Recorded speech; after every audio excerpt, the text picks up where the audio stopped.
고2 파트에 나왔던 지문이거든?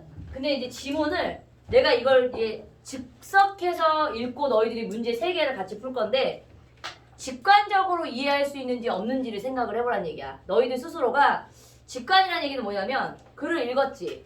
글을 읽었을 때 곧바로 왔다 갔다 하지 않은 상태에서 답이 보이는지 안 보이는지. 그게 직관적으로 문제를 푼다는 얘기거든? 그랬을 때는 시간이 단축될 수 있어, 얘들아. 그러니까 읽으면서 문제를 곧바로 적용을 시키는 거지. 근데 같이 읽어 내려갈게, 있잖아. 그리고 특별하게 해설을 해줘야 될 부분들이 없어. 왜냐면 용어의 해석이라든가 개념에 대한 설명들이 지문 안에 다 들어가 있기 때문에 그렇게 어려운 질문 아니고 이거 너희들이 개인적으로 푸세요라고 하면 5분 안에 다 풀어요. 다 만점 받을 수가 있는 문제들이야. 그래서 이제 직관적으로 한번 문제를 해결을 해보자 이거야.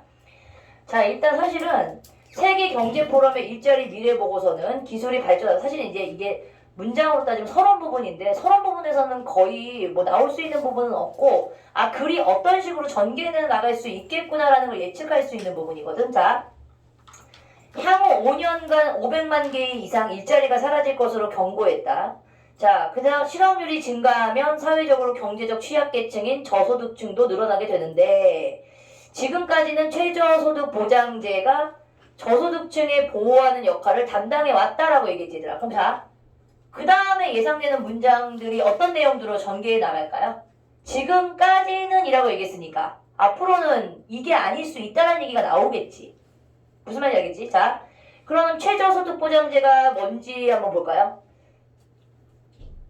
개념을 뭐 해주고 있냐면 정의 방법으로 내용이 전개돼 나가고 있어. 최저소득보장제는 뭐냐면 경제적 취약계층에게 일정 생계비를 보장해주는 제도로 이를 실시할 경우에 국가는 가구별 총소득에 따라 지원 가구를 선정하고 동일한 최저생계비를 보장해준다라는 거야. 자, 가령이란 말이 나왔지, 얘들아. 가령이라고 나와 있으니까 이 문장에 있는 내용을 좀 더 이해를 돕기 위해서 예시의 문장이 나온다는 얘기야. 자, 가령 최저생계비를 80만원까지 보장해주는 국가라면 이라고 얘기했어, 얘들아. 그럼 우리나라도 이제 80만원까지 최저생계비가 86만원인가 그래. 1인 가구에 생활 최저 수준의 생활비가 100만원이 안 돼. 86만원을 보장. 그래서 만약에 이제 이 사람이 빚이 엄청 많아. 탕감을 그러니까 파산이지. 파산은 완전히 얘를 이제 이렇게 하는 거지만 뭐 회생이나 이런 것들을 실시할 때 만약에 자기의 수입이 뭐 100만원을 벌어. 그럼 86만원의 그 최저 보장금을 제외하고 나머지 빚만 갚게 해주는 제도가 있는 거야. 그러니까 우리나라는 그런 식으로 측정을 하거든요. 알겠지? 그래서 뭐가 있다는 얘기지? 최저생계비라는 거를 보장해준다는 거야. 자, 근데 우리 보자. 근데 만약에 80만원까지 보장해주는 국가라면이야. 이거는 이제 가정을 했어. 총소득이 만약에 50만원인 가구가 있어. 그러면 국가로부터 얼마를? 30만원까지 보조를 받는 거지. 80만원을 채워주는 거지, 나라에서. 그럼 80만원의 보장을 받는 것이다. 자, 근데 이제 국가에서는 이러한 최저생계비의 재원을 마련하기 위해 일정 소득을 넘어선 어느 지점부터는 총소득에 대한 세금을 부과하게 된대요, 얘들아. 그럼 한마디로 얘기하면 세금을 부과한다는 얘기는 어떤 시점이 넘어가면 소득의 시점이 넘어가게 되면 세금을 내세요라는 거지. 예를 들면 80만원이야. 그럼 81만원부터는 세금을 내는 거지. 자, 이때 세금이 부과되는 기준소득을 뭐라고 얘기하냐면 면세점이라고 하는데 총소득이 면세점을 넘는 경우야, 얘들아. 그럼 총소득 전체에 대해 세금이 부과되어 순소득이 총소득보다 줄어들게. 이게 무슨 말인지 아니? 그러니까 돈을 만약에 100만원까지 만약에 보장을 해줘, 나라에서. 근데 이 사람이 수입이 110만원이야. 그럼 이 사람은 뭘 내야 돼? 세금을 내야 돼. 그 세금의 부과가 만약에 20%야. 그러면 어떻게 되는 거냐면 국가에서 지원받았을 때보다 뭐가 줄어들 수 있어? 순소득이 줄어들 수 있다는 얘기야. 자, 그런데 문제가 있어. 최저생계비를 보장할 경우에 면세점 이하나 그 부분의 소득에 속하는 일부 실업자 저소득층이라는 건 무슨 말인지 알지? 나라에서 보조를 받을 수 있는 어떤 그 계층에 속한 사람들은 생각을 해봐, 얘들아. 세금을 내고 88만원의 순수익을 얻을 거니? 아니면 일을 안 하고 100만원을 나라에서 지원받을 거니? 일을 안 하고 100만원을 지원받는 게 훨씬 더 이득이란 말이야. 이렇게 따졌을 때는 세금을 안 내고 그냥 일을 안 하고 내가 100만원, 왜냐면 내가 일을 해도 110만원밖에 못 벌어. 그러면 세금을 내야 돼. 100만원이 넘어가니까. 맞아 안 맞아? 그치? 그래서 이 사람들이 어떤 생각을 할 수 있냐면 그 뒤야. 소득을 올리는 것보다 일을 하지 않고 최저생계비를 보장받는 것이 더 유리하다고 판단할 수 있다라고 얘기해. 그래서 노인들의 어떤 그 보장, 지금 현재야. 노인들이 일을 했을 때 만약에 이 사람이 100만 원 이상을 벌어 만약에 그럼 국가에서 보조해주는 금액이 안 나오는 거야. 그러니까 이 사람, 이 어른들이 나는 이렇게 하면 돈이 안 나오니까 일을 안 해. 아니면 왜냐면 일을 하는 대신에 국가에서 보조받는 게 훨씬 더 낫거든. 이런 경우가 생길 수 있겠지. 그런 일이 벌어진대요. 자, 또한 첫 번째는 이거야. 최저생계비를 보장받는 것이 더 유리하다고 생각해서 일을 구하지 않을 수 있다. 첫 번째. 또한 지원 대상을 선정하기 위한 소득 및 자산 심사를 하게 되므로 관리 비용이 추가로 지출된다는 얘기는 이제 나라에서 이런 관리 비용이 지출이 된다는 얘기겠지. 그래서 실제로는 최저생계비를 보장받을 자격이 있지만 서류를 갖추지 못해 지원 대상에 제외되는 가구도 생기기도 한다. 한마디로 얘기하면 소득 수준으로 봤을 때는 지원을 받아야 돼. 근데 막 복잡한 서류를 내야 되는 절차를 이 사람이 하지 못해서 보장을 못 받는 경우도 생길 수 있대요. 자, 그래서 이러한 문제로 인해 이러한 어떤 최저생활비를 보장해주는 거에 문제점이 이제 발견이 됐잖아. 그러면서 이제 이러한 것들에 대한 문제로 인해서 기존의 복지 재원을 하나로 모아 국가 또는 지방자치단체에서 모든 구성원 개개인에게 아무 조건 없이 정기적으로 현금을 지급하는 기본소득제가 대안으로 제시되고 있다. 이번에도 공약으로 이거 하나 누가 제시했어. 자기가 대통령 되면 국민에게 1인당 25만 원인가를 제공한다라고 얘기하지 않았니? 그럴 수 있지. 기본소득제. 그러니까 일부 선진국에서는 이미 기본소득제를 선택하고 있다. 너희 지난번에 우리 창동여고는 지난 기말고사 때 읽었던 비문지문 기억나지? 덴마크 같은 경우에는 이런 기본소득제 같은 것들을 하면서 세금을 많이 걸어들인다고 얘기하잖아. 공평사회 얘기하면서. 맞아 안 맞아? 오케이? 나오지. 근데 이제 기본소득제가 대안으로 제시가 되고 있다. 자, 모든 국민에게 일정액을 현금으로 지급할 경우 저소득층 또한 일을 할 만큼 소득이 늘어나게 되므로 자, 그럼 무슨 말인지 알지? 굳이 국가에서 주는 돈을 보조받기 위해서 일을 하지 않는 경우는 생기지 않는다는 거야. 그러니까 일을 하는 대로 노동력으로 인정을 받고 그다음에 국가에서 지원해주는 요 돈도 받게 돼. 그러니까 수입이 어떻게 보면 좀 더 도움이 될 수 있겠지. 만약에 1인당 25만 원이야. 근데 우리가 4인 가족이야. 그럼 얼마 받는 거야? 100만 원 받는 거야. 나쁘지 않아. 이번에도 사실은 너희 작년에 코로나도 코로나 지원 생성금인가 뭐 받았었지. 근데 올해는 내가 올해도 받지 않았니? 그랬더니 어떤 애가 저희는 소득이 많아서 못 받았습니다 이러던데. 성파 지역 사람들은 이제 소득이 많은 사람들은 이제 책정이 안 돼. 사실은 이제 국민 그 보험 우리나라 그 국민공보험으로 내는 비율에 따라서 이거 결정이었는데 사실은 88%까지 다 받았어. 그러니까 12%에 해당하는 사람들만 거기에 해당이 안 됐던 거지. 자, 이런 경우 있어. 그래서 저소득층 또한 일을 한 만큼 소득이 늘어나게 되므로 최저생계비를 보장받기 위해 사람들이 일부러 일자리를 구하지 않을 가능성이 낮아진다는 거야. 그러니까 일부러 일하지 않을 필요가 없는 거지. 왜? 어차피 일을 하나 안 하나 나에게는 고정적으로 매달마다 25만 원이 들어온다고 생각해봐. 그럼 이건 이거대로 수입이 발생하는 거잖아. 자, 동시에 기본소득제는 자격심사 과정이 없어 관리 비용이 절약될 뿐만이 아니라 제도에서 소외된 빈곤 인구도 줄어들 수 있다. 근데 문제는 뭔지 아니? 재벌도 줘요. 재벌 아저씨들이 25만 원 받아서 뭐 할 건데?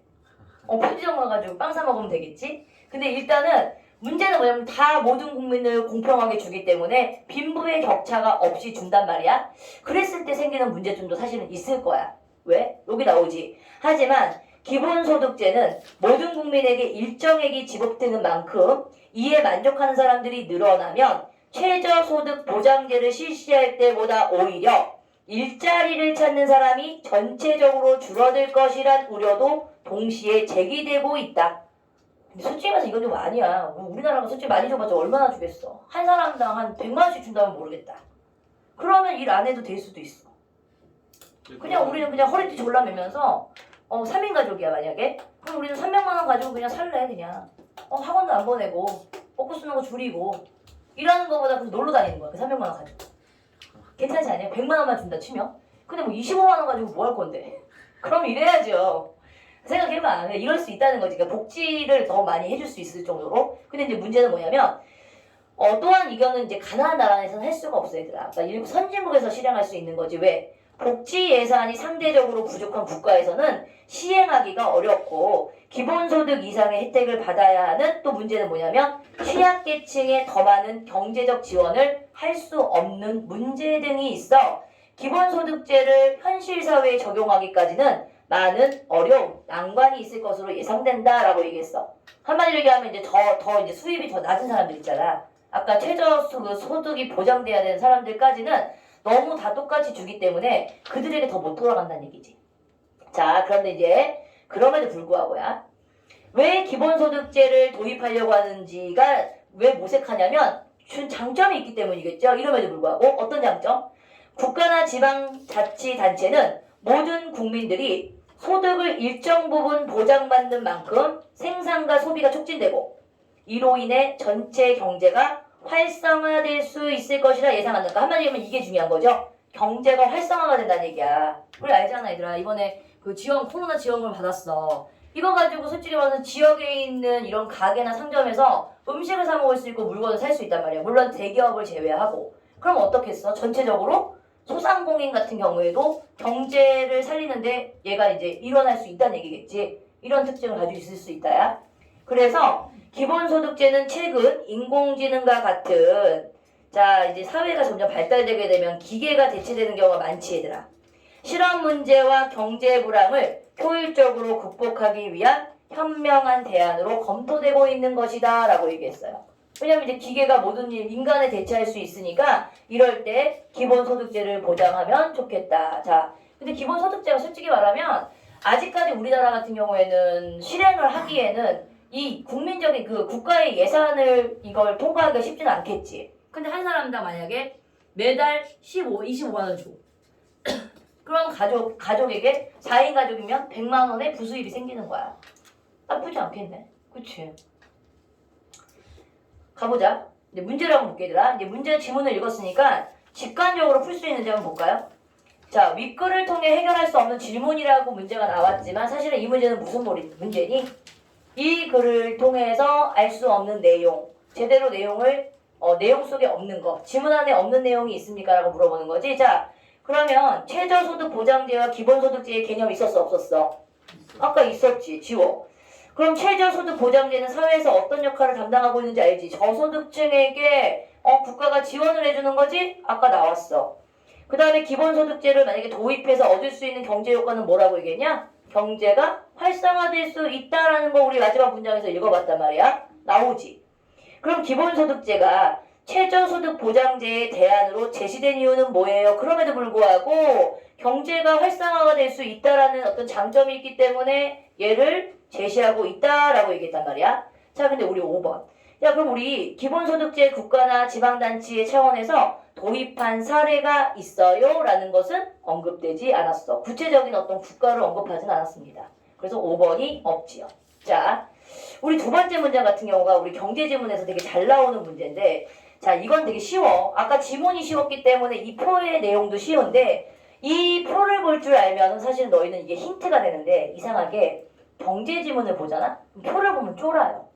자, 이혜원 양 아까 내용 이해했어요? 네. 자, 그럼 얘네들의 한번 조건을 한번 봅시다. 보기에 최저보장제를 채택한 어느 국가의 가구별 소득이에요 라고 얘기했어. 그러면 A를 바탕으로 해서 아까 내용 있지? 읽었던 내용을 바탕으로 해서 이 표를 어떻게 이해했는지를 보란 얘기지? 적절하지 않은 걸 고르래. 자, 일단 표만 한번 봅시다. 이 나라는 면세점인 그 100만 원까지는 보장해준대. 그럼 얘들아 100만 원 이상이 되면 뭘 지불해야 돼? 세금을 내야 되니까 세금은 20%고 균등하대. 자, 그럼 우리 일단 가 같은 경우에는 순소득이 100만 원이고 총소득이 40이니까 얘는 국가에서 얼마를 지원받겠니? 60만 원 지원받겠네. 나는요? 나도 역시 20만 원을 지원을 받겠네. 근데 다혜 가구는 왜 이래? 얘가 왜 50하고 50밖에 안 되는 거지? 왜 이 100만 원에 대한 보장을 못 받고 있는 거지? 아까 얘기했었지. 나라에서 이거 분명히 이 안에 속할 수 있는 사람이었는데도 불구하고 서류라든가 이런 것들을 검토하지 못해서 제출하지 못해서 보장받지 못하는 일도 생겼겠구나라는 근거가 될 수 있는 게 이 다가구에 해당하는 거야. 맞지? 자, 그 다음에 우리 라가구 같은 경우가 바로 이런 케이스지 얘들아. 총소득이 110만 원이 됐어. 그래서 결과적으로 세금을 떼고 나니까 얼마가 받게 된 거지? 88만 원이니까 이 사람 같은 경우에는 일을 해서 세금을 내는 것보다 그냥 100만 원을 국가에서 지원받는 게 이 사람 입장에서 다 나을 수 있는 형태의 가구인 거야. 그치? 왜 88만 원이야? 세금을 공제하고 나온 게 88만 원이야. 자, 그럼 장지혁. 너 같은 경우에는 열심히 일해가지고 저는 땀을 흘리는 게 더 가치 있습니다. 88만 원을 받겠습니다. 아니면 저는 그냥 띵까띵까 하면서 100만 원을 벌겠습니다. 어떤 거? 일하면서 80. 굉장히 정직하다. 왜? 왜냐면 왜? 그 이유를 주고 싶어. 그러면 어. 나중에 진급하면 돈을 더 많이 받을 수 있어. 아, 그러니까 너는 이제 더 그 미래 가치를 본다? 훌륭한 학생이네. 근데 네가 노인이야. 80이야. 80 먹은 할아버지, 할배. 어떻게 할 거야? 그럼 돈 받아야지. 그렇지. 근데 굉장히 얘가 건전한 아이야. 우리 장지혁이는 훌륭한 남학생. 알지? 징징대지 않아요. 어려워요 이러면 안 해요. 자, 그다음 우리 200에서 160이야 얘는. 얘 왜 이렇게 적어? 얘 왜 이렇게 적어? 왜 160이야? 세금 뗐지. 우리나라가 점점 세금이 높아지고 있어. 알지? 몇 프로예요? 사실은 제일 봉이 누구야? 이거 조심해야 돼. 제일 봉이 누군지 알아? 우리나라의 제일 봉은 월급쟁이들이야. 회사 다니는 사람들. 너무 정직하게 수입이 까발려지기 때문에 정직하게 세금을 내고 사는 사람이기 때문에 우리나라에서 세금을 정말 정직하게 내는 사람들은 대부분이 누굽니까? 회사원들이에요. 회사원 공직에 있는 사람들. 아니야? 맞아. 회사원들이 제일 봉이야. 그래서 사실 뭐 사업을 하는 사람이나 자영업 하는 사람들은 나름대로 이렇게 여러 가지 이렇게 장사가 잘 되고 있어서 약간 그 세금을 면할 수 있게끔 이렇게 장부로 조작이라기보다는 조금 이렇게 할 수 있는데 월급쟁이들은 이 수입이 뻔하기 때문에 떼는 세율이 되게 높은 거지. 그래서 이제 어떻게 보면 이제 우리나라 절반 이상은 다 누가 먹여 살린다고 보면 돼? 회사원들이야. 알겠지? 자, 회사원 되고 싶어? 회사원 돼가지고 열심히 세금 내. 그래야지 선생님같이 나중에 나이 먹은 사람들이 노후를 대체해서 너희들이 나를 먹여 살리는 거야. 얘들아. 알지? 난 너희들을 믿어요. 너희들이 나의 노후를 책임질 거라고 믿습니다. 선생님이 이제 노인이 됐을 때 나라에서 400만 원씩 나왔으면 좋겠다. 너무 꿈이 야무진가? 연금 들지도 않고 있는데 400만 원씩 따박따박 국가에서 주는 돈 여행 다니는 거야. 크루즈 여행 막. 자, 그러면 가가구는 국가로부터 60만 원을 지원받는 거 맞아 틀려? 맞지? 그럼 우리 나는 얘들아 봐봐. 순소득이 100만 원이 되었어. 그럼 얘는 면세점을 넘은 게 아니잖아. 그럼 얘는 세금을 부과해야 안 해? 세금 부과하지 않고 얘는 그냥 20만 원의 지원을 더 받는 거지? 오케이. 3번 보자. 자, 다가구의 총소득과 순소득을 보니까 국가로부터 지원을 받지 못한 가구인 거 맞지? 아까 얘기했잖아. 받을 수 있는 조건임에도 불구하고 얘는 아마 서류상에 어떤 문제가 대출하지 못했기 때문에 얘는 보장을 못 받고 있다라고 볼 수 있어. 자, 그럼 4번은. 자, 나가구의 경우는 세금을 내지 않고 최저 생계비를 보장받기 위해 일부러 일을 하지 않을 수도 있겠다. 맞지? 왜냐면 세금 떼고 나니까 오히려 최저 보장보다 더 적어지잖아. 그러니까 얘 같은 경우에는 일을 안 하고 받는 게 낫겠지. 너는 왜 자꾸 나를 위협하니? 자꾸 문쪽을 보면서. 아니 저 녹화가 잘 되고. 잘 되고 있어? 오케이. 자, 우리 5번 봐봐. 마가구의 경우 세금이 부과되어 순소득이 총소득보다 줄어든 것이겠군. 맞지요? 우리나라에서는 사실 세금에 대해서는 되게 민감한 지역이 있지? 송파, 강남, 서초. 땅값이 제일 비싼 동네잖아, 이 삐꾸들아. 몰랐어? 좋은 동네 살고 있잖아요. 그래서 여기다 이제 과하게 세금을 부과하려고 하니까 니네들이 막 길을 쓰고 안 되려고 용을 쓰는 거지. 세금을 내. 나중에. 지금은 내가 내고 있잖아. 뭔 말, 내가 지금 열심히 세금을 내고 있으니까 나중에 니네들도 세금 열심히 내서 나의 노후를 좀 책임지라고. 지금 노인들을 내가 지금 책임지고 있잖아. 맞아 안 맞아? 그치? 그럼 너희들 늙으면 누가 책임져? 니네가 책임져야 돼. 그때도 인구가 줄어서. 자, 이제 봐봐. 자, 마지막 문제. 문제 안 어렵지요? 그러니까 이 정도의 문제가 나오면 자, 중요한 포인트가 있어. 사실 비문지문은 친구들이 나한테 질문을 하는 게 뭐냐면 시간 문제 때문에 되게 많이 고민을 하는데 시간 단축하는 거는 비결이요. 계속해서 연습을 통해서 지문을 빨리 읽는 거는 하루아침에 이게 습득이 안 돼. 글을 읽는 속도는 글을 읽어봐야지 늡니다. 공부를 더럽게도 안 하면서 속도까지 줄일 생각은 꿈도 꾸지 마세요. 무슨 말인지 알겠지? 그러니까 연습이 되게 중요해. 너희 솔직히 말하면 이제 시간 없어. 벌써 1학년 다 갔어. 그럼 2학년이야. 너희 2학 얼레벌레 2학년 헬렐레 팔렐레 하다 보면 금방 고3이고 그때 되면 발등에 불 떨어져. 진짜로. 이거 선생님이 수도 없이 아이들의 패턴을 보는 거잖아. 내가 겁주는 게 아니야 얘들아. 이게 너희들 레퍼토리가 어쩜 이렇게 변하지가 않는지 모르겠어요. 20년 전이나 지금이나 아이들의 행태는 똑같아. 근데 내가 거기에 조금 더 열정을 가지고 그렇게 하면 안 돼! 막 이렇게 붙잡고 싶으나 한 번쯤은 인간이 실패해야 정신이 드니까 그냥 냅둬요. 그러니까 너희들의 그 실패할 수 있는 확률을 알면서도 약간은 그냥 내버려둬. 어차피 네 인생이잖아. 그렇게 얘기하면 내가 너무 무책임한 사람처럼 느껴질 수 있지만 아니 왜냐면 니네가 내 말 듣니? 내 말 들을 사람이면 내가 끊임없이 잔소리 해주고 원치 않잖아. 그냥 알아서 살아. 알지? 자 3번 윗거를 바탕으로 할 때 기업을 시행한다는 건 기본소득제였지? 이걸 실행했을 때 봐봐 이것도 직관적으로 이해가 됐다. 그러면 야 일단 이런 얘기 없었어. 삐꾸들아 너희가 가끔가다 글이 너무 복잡해지잖아? 얼토당토하는 답들을 골라낼 수가 있다. 근데 아까 요 위에서 읽었던 지문은 난이도가 쉽기 때문에 이 정도는 곤란해. 두 번째, 국가의 지원이 만족하는 사람이 늘어나게 되면 일자리가 전체적으로 줄어드는 게 아니라 일자리를 구하는 사람이 줄어들겠지. 근데 일자리 자체가 줄어드는 게 아닙니다. 얘들아. 세 번째, 기본소득을 동일하게 제공하므로 경제적 취약계층에 대한 차등 지원이 어려워질 수 있는 문제점은 생길 수 있겠네. 근데 우리나라 생각보다 얘들아 복지가 되게 잘 돼 있는 거 아니? 진짜로. 이게 나도 몰랐는데 복지마블이라는 유튜브가 있어. 거기 들어가게 되면 이렇게 숨겨진 돈을 우리가 국가에서 제공하는 돈들이 되게 많아. 근데 이제 사실 내가 다 해당되진 않아. 아직은 내가 이제 현장에서 일을 하고 있기 때문에 해당되진 않지만 생각보다 국가에서 다시 되돌려주고 있는 돈들이 생각보다 많은 거야. 의료보험 내고 있잖아요. 의료보험을 내고 있는데 이 사람이 의료보험을 낸 것이 자기가 병원 치료 받은 것보다 좀 더 과용되게 그 돈을 지불했잖아. 그걸 다시 돌려주는 환급금이 또 있더라고. 이걸 알아보게 되면 은근히 많아. 그러니까 얼마나 짭짤하겠니? 내가 몰랐는데 찾아보니까 받을 수 있는 돈이 없어. 내가 찾아봤거든 나도 이번에. 없더라고. 없더라고. 국가에다가 나는 나에게 혜택을 주는 게 없더라고. 자, 네 번째. 소득에 대한 자격심사를 하지 않아 국가 지원에서 제외되고 있는 이건 아니지. 빈곤 인구가 늘어나지 않지요. 그쵸? 자, 경제적 사회 안정망이 취약해지므로 일부 실업자는 국가의 지원을 받을 수 없을 것이다.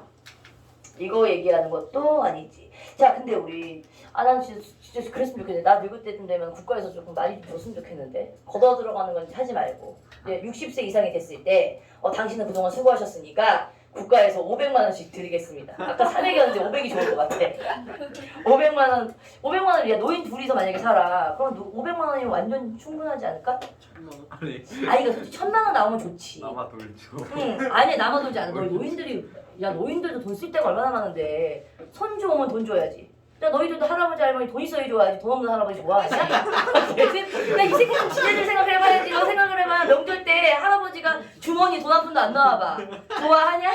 장정한테 돈 받잖아요. 네? 아들한테 용돈 받잖아요. 어머 요즘 세상에 아들한테 용돈 받을 생각하는 노인들이 있어? 꿈도 꾸지 마. 지 살기 바빠. 나도 못 드리는데 무슨 용돈을 드려. 맞아. 세상을 봐봐. 야 혜원이가 너 같으면 봐봐. 결혼을 했어. 시부모한테 따박따박 100만 원을 바쳐야 돼? 좋아 싫어? 아니 100만 원 말고 좀 적은 돈.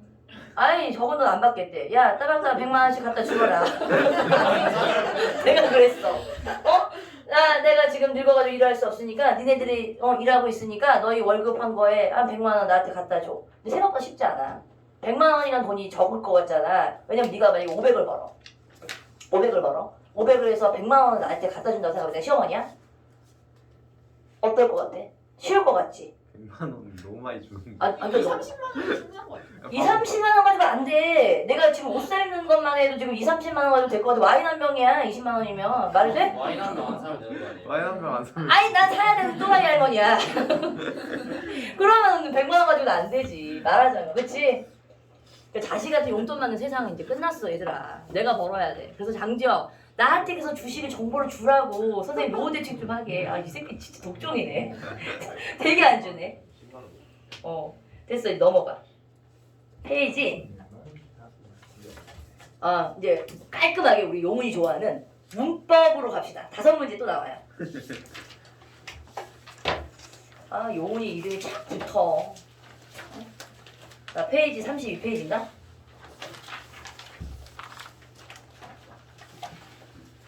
그러니까 진짜 야 혜원아, 그래서 내가 궁금하게 했는데 너희 부모님께서는 할아버지 할머니 양쪽 부모님께 100만 원씩 드리면 200만 원씩 드려야 되거든. 사실 100이잖아. 양쪽 부모를 다 준다고 생각하면. 저희 가족이 아니. 근데 요즘에는 법률법에 야, 솔직히 말하면 요즘 세대는 부모님 세대 때하고 달라. 요즘에는. 그래서 부모님이 오히려 지원해주는 가정도 되게 많아.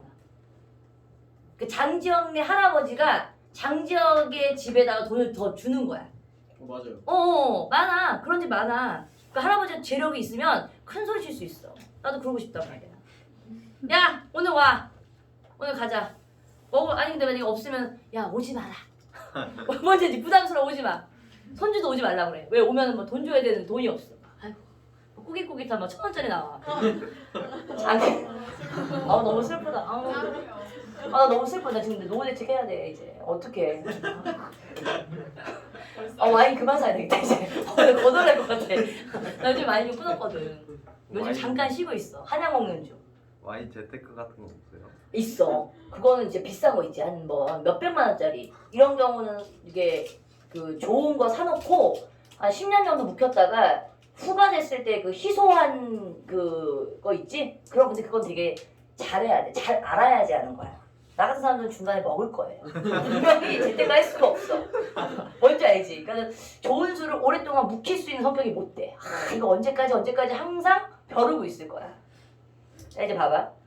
밑줄 친 부분에 기억에 해당하지 않는 부분인데 얘들아 구구절절 읽을 필요 없어. 뭐니? 예문만 보면 알지. 철수가 음악을 들으면서 커피를 마신다니까 이어진 문장이지. 근데 이어진 문장이 어떤 형태로 이어져 있냐면 동작이 동시에 일어나는 걸 나타내. 자, 그럼 우리 한번 내용을 한번 가볼까요? 이건 못 찾으면 진짜 문제가 있는 애들인 거야. 솔직히 봐봐. 이건 너도 맞출 수 있어. 이거 이해했네요. 자, 우리는 함께 걸으며 희망을 얘기했대. 그럼 걷는 것과 얘기하는 게 동시지. 맞아 안 맞아? 그치? 자, 모두 음정에 주의하며 노래를 불렀대. 그러니까 음정에 주의하며 노래를 부르고 있는 상황이 동시에 일어나고 있는 거지. 자, 아는 사람 하나가 미소를 지으며 내게 왔다 칼을 꽂아.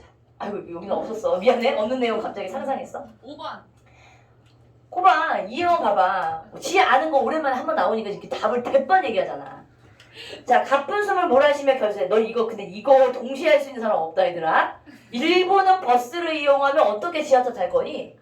가능하지 않지? 동시에 할 수 없는 일이야. 오케이? 버스와 지하철을 동시에 태워. 버스를 지하철에 태워? 맞든 안 되지? 오케이. 있을 수 없는 얘기. 이런 문제는 솔직히 진짜 100%다 맞는 정답률이 근데 틀린 애들이 있어. 왜냐면 정답률이 희한하게 아니 찍는 사람이 있잖아요. 있어. 그래서 한 87% 이렇게 나오는 거야. 정답률이 그래서 87%가 나오는 거야. 뭔지 알지? 왜 100%가 안 나와? 그 세상에는 진짜 요지경인 거지. 이걸 왜 찍지? 그냥 문제를 안 보고 찍을걸요. 그렇겠지. 어차피 보면 봐가지고 틀려서 신나는 거보다 그냥 안 보고 틀리는 게 낫거든. 이 심리가. 자, 우리 이제 2번 문제를 한번 볼까요? 자, 이건 내가 질문. 자, 얘 같은 경우에 문장이 짜임의 형태가 사실은 봐봐. 전체적인 해당하고 있는 주어를 찾아봅시다. 그가 아끼던 제자. 상을 받았다. 그녀가 알려줬다. 그럼 사실은 여기서의 전체적인 문장은 그녀가 이 사실을 알려준 거지. 그래서 전체적인 주어에 해당하는 것은 그녀예요. 근데 물어보자 얘들아. 이 문장에서 그녀가라는 주어가 왜 앞에 나가 있지 않을까? 요 그녀가라는 주어가 사실상 완벽한 아는 문장이 되려면 요 앞에 나와야 되는 게 맞지 않니? 근데 왜 그녀가는 앞에 나와 있지 못하죠? 이거는 문장의 구조가 그녀가 그가 주어가 나란히 붙어 있으면 문장이 부자연스럽습니다. 그쵸? 그래서 문장 배열을 서술어하고 주어를 가까이 배열시켜줬어요. 이거는 어디서 문제가 나오냐면 너희가 만약에 화작을 선택하잖아? 작문에 해당하는 문제에서 많이 출제가 돼. 뭐냐면 이제 오문 있지. 잘못된 오류 문장을 잡아서 올바르게 이제 고치세요라는 문제가 이런 문장 형태에서 많이 나오는 거야. 그러니까 문제의 이해가 필요해요. 직접적으로 관형절이나 이런 거 물어보지 않지만 결국 화작에서도 역시 이런 문법적인 요인이 문제가 나와. 안 나오지 않아. 자, 그럼 우리 한번 보자, 얘들아. 우리 학생들이 주저주저 거리고 있는 건 사실 안 읽어도 된다. 뭐라고 얘기하면, 야, 저를 포함하고 있는 문장이 아는 문장이라고 했지. 학생 원이 얘기해. 은수가 얘기했어. 그랬더니 이제 서찬이가, 그래. 그런데, 알려줬다, 받았다, 이렇게 두 개인가? 주의력이 없으니까 두 개밖에 못 찾았어. 그랬더니 학생 1위. 아니야. 아끼던도 서술어 기능이 있잖아. 왜? 아끼던이 관형절로 아는 문장이지. 근데 이 아끼던도 뭐기 때문에? 아끼다라는 기본 형태를 가지고 있는 용언의 형태가 관형으로 쓰였기 때문에 뭐다? 얘도 서술어의 기능이 있다고 보는 거지.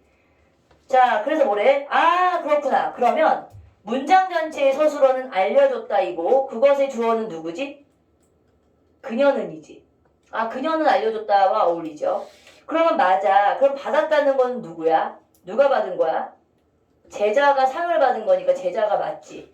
그러면 명사절 외에 관형절도 있잖아. 근데 그 관형절에 해당하고 있는 주어는 누구일까요? 라고 했을 때 그가 아꼈다지. 여기서는 아끼다에 해당하고 있는 서술어의 주어는 그가 됩니다. 알겠지? 그럼 이 문장을 한번 볼까요, 얘들아? 그가 아끼던 제자는 관형절. 상을 받았음은 명사절. 요렇게 두 개의 절이 안겨있는 문장입니다. 됐지요? 그럼 볼까요? 그럼 답은 1번이네요. 됐어요? 세 번째. 이 문제도 보게 되면 자, 이것도 예전에 수능에서 출제가 됐던 유형의 문제인데 되게 심플해 보여. 문제는. 근데 이제 문제는 뭐냐면 이제는 이제 문제가 뭐냐면 이런 식의 비교 형태 선택지의 지문이 조금 길어지는 경우가 생기지. 이제 요즘에는 문법 문제 되게 간단해, 얘들아. 나는 이상하게 왜 문법이 5문제밖에 안 되는 문법에서 3개를 틀리는 경우는 왜 생기는지를 아직까지도 사실 이해 불가야. 그래서 독해를 잘해놓고서 문법에서 3개가 틀리면서 1등급에 못 나오는 안타까운 사태가 벌어져. 그런 학생이 있었어. 작년에 고3 중에서. 되게 잘하거든, 국어를. 근데 이상하게 문법을 잘 틀려. 그게 3년 동안 극복이 안 돼. 희한한 케이스야. 자, 집에 가기를 잊지, 얘들아. 명사절로 아는 문장이지. 자, 그럼 여기서는 무슨 기능으로 사용되고 있죠? 명사절로 아는 문장이 무슨 기능? 목적어 기능을 합니다. 그쵸? 집에 가기를 원한다. 자, 밥을 먹기에 바쁘다. 자, 용훈아. 밥을 먹기도 역시 무슨 절로 안겨있니? 밥을 먹기. 밥을 먹기. 명사절이지. 근데 여기서는 이 전체 문장에서는 무슨 절로, 아니, 무슨 역할을 하고 있지? 밥을 먹기. 너 이거 잘 구별 못하잖아. 부사. 부사라고 하면 안 되고 문장 성분에서는 부사어라고 얘기해야 돼. 그 다음에 영희는 동생이 산 빵이지, 얘들아. 그리고 우리가 돌아온 사실. 관형절입니다. 두 개의 공통점은요. 근데 이제 관형절이지만 위에 있는 관형절은 빵을 샀다라는 요 꾸며주고 있는 빵이 안긴 문장으로 들어올 수 있다는 얘기지. 얘는 무슨 관형절? 관계관형절. 근데 우리가 돌아온 사실의 사실은 안긴 문장으로 들어갈 수가 없지. 이런 경우에는 무슨? 동격. 자, 그럼 우리 기억 보자. 조사를과 결합하여 아는 문장의 목적으로 쓰였다. 맞아, 틀려? 맞죠. 설명만 잘 읽으시면 돼요. 이렇게 해결이 되고 나면 그 다음엔 독해 문제야. 자, 우리 한번 보자. 얘들아. 니은은 조사애와 결합하여 아는 문장에서 되게 중요한 포인트. 서술어를 수식하고 있다라는 요 표현을 풀어줬지. 결국 서술어를 수식하고 있다는 얘기는 무슨 어라는 뜻이지? 부사어라는 의미를 이렇게 풀어서 설명한 겁니다. 이렇게 문제 바꿀 수 있죠. 자, 디귿은 아는 문장의 목적어를 수식하고 있는 관형절이다. 맞습니까? 빵울이 목적어니까 맞아요. 자, 그럼 우리 니은과 달리 리을이라고 얘기했거든. 자, 리을의 주어는 아는 문장의 주어가 다르다. 자, 얘들아. 밥을 먹기에 바쁘다. 친구는 이 주어지. 그러면 밥을 먹는 것도 누구야? 친구지. 주어가 똑같네. 맞지? 그런데 그는 모른다 하고 그 다음에 아는 문장에 해당하는 건 우리지. 그러니까 주어가 같아 달라? 다르네. 자, 그럼 우리 5번이 답이란 얘기인데 디귿과 달리 리을에서 생략된 문장 성분은 아는 문장의 목적어이다 라고 얘기했어요. 얘들아. 디귿에서는 생략된 게 뭐예요? 동생이 빵을 샀다니까 목적어가 생략된 거 맞지? 얘는 목적어야. 하지만 리을에서는 생략된 게 있어요? 없어요? 우리가 돌아온, 우리가 돌아왔다. 이 문장이기 때문에 생략된 성분이 없어요. 없어요. 알겠죠? 답이 5번의 설명이 틀렸어요. 갑니다. 자, 이제 우리 이거 한번 봐봐. 이거 아까 똑같은 문장 그거 바꾸는 거 나왔던 게 이 문장이지, 얘들아. 하나의 문장이 관형절로 다른 문장에 안길 때 원래 있었던 주어가 생략되는 경우가 있대. 왜? 당연하지. 문장을 자연스럽게 만들기 위해서는 굳이 넣지 않아도 되는 주어나 이런 것들을 넣을 필요가 없는 거지. 자, 우리 한번 보자, 얘들아. 형이 열심히 공부하는 민수지. 그럼 이 얘기는 결국 무슨 말인 줄 아니? 수식하고 있는 요 민수가 안긴 문장에 해당하고 있는 주어란 뜻입니다. 그쵸? 들어갈 수 있느니 없느니. 그러니까 관계 뭐지? 관계관형절. 관계관형절에서 생략되어 있는 성분이 얘 뒤에 있는 얘거든. 그렇게 이루어지지 않은 문장을 찾으라는 얘기야. 자, 그럼 우리 한번 나머지 볼까? 형이 숙제하는 동생. 맞지? 그럼 동생이 숙제하는 거 맞죠? 이 문장을 우리가 풀어 쓰게 되면 동생이 숙제한다. 이 동생이 생략되어 있어. 대학생이 된 형. 그럼 결국은 누가 대학생이 된 거야? 형이 대학생이 되었다. 이 문장이지. 자, 버스에 탄 경이지. 경이가 버스에 탔다야. 맞지? 근데 우리 이거 한번 볼까? 정수가 은희와 결혼했다라는 문장이 여기에는 사실을 수식하면서 얘가 관형절로 아는 문장이지. 하지만 얘 같은 경우에는 생략되어 있는 성분이 있어 없어? 얘 정수가라는 주어가 이 안긴 문장 안에 있어. 그래서 얘는 무슨 관형절이 되는 거지? 관계관형절이 아니라 동격관형절의 형태라는 얘기야. 나머지는 무슨 관형절이야? 관계관형절이야. 자, 이 그림을 그린 화가의 라고 얘기했지. 그럼 이 화가는 뭐야? 화가가 이 그림을 그렸다. 이렇게 문장을 쪼갤 수가 있죠. 됐죠? 오케이. 이렇게 이해하시면 됩니다. 그 다음에 5번. 이거 보세요. 자, 이제 너희 되게 중요한 포인트. 이건 좀 기억해, 얘들아. 되게 중요한 건데 명사절은 음이나 기, 관형절은 으, 니은 또는 는, 부사절은 이게, 도로, 인용절은 고라고. 얘네들이 바로 뭐다? 표지라고 얘기하는 건데 서술절 같은 경우에는 절표지가 따로 있다 없다? 절표지가 따로 없다라고 아까 선생님이 강조했어. 이거 중요해. 자, 그럼 우리 보자, 얘들아. 코끼리는 주어지. 서술절은 서술어 역할을 하고 있는 얘가 서술절로 아는 문장이지. 맞죠? 코끼리는 코가 길다. 무엇이 길다? 코가 길다. 자, 친구가 소리도 없이라고 했을 때 얘는 서술어를 수식한다라고 얘기했으니까 부사어의 기능을 하고 있지요. 그리고 얘는 부사절로 아는 문장입니다. 그쵸? 맞아요. 자, 학교 가기라고 했을 때 명사형 어미를 사용해서 만든 명사절이다. 맞죠? 맞습니다. 일단 얘를 명사절로 만든 거죠. 명사절로 만들어서 뭐로 사용했어? 부사어로 사용했어요. 자, 우리 보자. 급식을 일찍 먹기는 힘들겠다지. 얘는 어디가 주어야? 일찍 먹기가 힘든 거예요. 얘가 주어예요. 근데 여기서는 우리라는 주어가 생략됐다라고 볼 수 있어? 아니지. 그리고 얘 명사절이야. 명사절이 뭘로 쓰였어? 주어로 쓰였어. 이해 가심? 자, 그 다음에 현태는 자기가 옳다고 인용하여 쓴 인용절이다. 자, 너희는 오늘 문법을 배우면서 뭐를 조금 숙지하셔야 되냐면 아까 얘기했었던 명사형 어미, 관형사형 어미, 그 다음에 인용절을 표현하고 있는 인용조사, 이런 문법에 해당하고 있는 세세한 용어를 기억하세요. 왜냐? 너희 이제 다음 주부터 문법 내신 들어가는 부분이 대부분이 다 이런 용어와 관계에 있는 파트야. 알겠어? 너희 4-2 단원 들어가지? 공부법 4-2. 4-2가 그거야. 너희 그 얘기죠. 문법 요소, 시제, 높임.